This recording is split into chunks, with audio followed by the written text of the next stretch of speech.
So Hellraiser 2022 edition is very weird. So it not only revives the world of Clive Barker's original vision, but it also injects fresh blood into the veins of the franchise. And this reboot dares to explore new depths of the world while trying to honor the legacy of the Cenobites and also just like the weird labyrinth thing. I think it doesn't, but that's up for debate, so let's get into the review.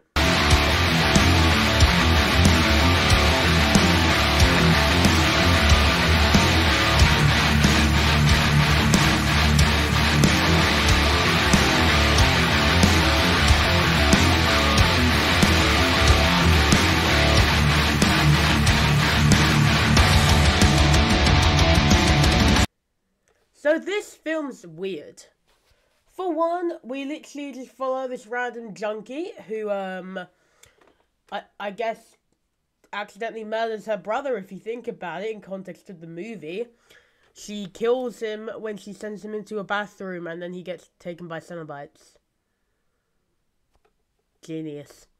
But yeah, so the film kind of does a good job with balancing the supernatural horror with the gritty realism of addiction. It does create a compelling narrative, but on a basic level, you'd think the film's pretty good, but from a I've just been binging all of these movies level, it's pretty meh. For one, there's scenes that drag on way too long, and I just couldn't be bothered halfway through the movie. Turned it off, went downstairs, and started binging some more movies for the next franchise that I need to review, which is going to be Hostel, so get excited for those. The first review for that is going to be coming out tomorrow, I believe. But, yeah. So I was watching those, and then I'm like, oh, wait. I still have the rest of this Hellraiser film to watch, don't I? I'll go back upstairs. And I finished watching Hellraiser 2022, and it's still meh. For one, the ending is literally just Shenard all over again. The ending of this movie is basically just this rich business guy gets turned into a Cenobite. But we already saw that in Hellraiser 2, so what's the sequel to this going to be? Because I did announce one the other day. Is it just going to be like, so this is Dr. Cherbard. Get it? It's just a play on Shenard. And he's now a Cenobite. He also has this weird penis thing on his head. And he's gonna kill all of you. Get excited. Yeah, I can't think of what that sequel's gonna be. But for now, we have this movie. And, well, it's weird. I've got to say, though, the actress who portrays Riley, aka the junkie, is pretty good. She does capture the character's vulnerability and inner turmoil with raw intensity and authenticity. I think she really does a good job.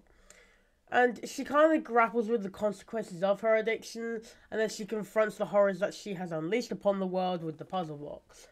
Now, the supporting cast, I have got to say, they're pretty good. Matt, which is Riley's brother, his actor did do a really good job with just playing him for the short amount of time that he gets on screen before he dies. But, and yeah, then we got just the other characters, and I think that each character definitely adds depth and complexity to the story, while weaving together just the fear and depravity that grips the viewer when they watch it. But the actors couldn't save just the poorly written movie and just the crappy, like, dialogue. Like, some of the dialogue in this movie is horrendous, especially near the beginning when, like, nothing's happening. And it takes a good, like, 20 minutes to properly get into the Hellraiser part of the movie. Besides from that, you're just watching junkie girl goes home, brother kicks her out, she goes back and cries, then he dies, and she opens a box. That's fun. But yeah, the film's most impressive part is definitely just the visual effects, because, you know, I didn't like the look of the Cenobites in this movie, I'm just saying now. Once again, Doug Bradley isn't back, and Doug will always be Pinhead in my eyes. I've got to say, Jamie Clayton did do a pretty good job. She definitely does have that kind of like commanding figure that Doug had in his earlier performances, up until he basically just became a caricature of what Pinhead was. I kind of feel like she leans a bit into that in this movie, but besides from that part, she does do a good job as Pinhead. And I'm excited to see if they'll bring her back for the sequel, because Doug Bradley did say that he wants to be in another Hellraiser movie, so maybe they'll bring him back. But, yeah, one of the film's best parts, as I said, is the practical and visual effects. The Cenobites look alright with, like, the practical effects and visual effects. I just don't like the designs. And the film's aesthetic, it's just very dark, and you can't really see some of the shots, and it's just a bit weird. In conclusion, though, this movie tries to go back to the Hellraiser franchise, and, I mean, it only been about a few years after Hellraiser Judgment.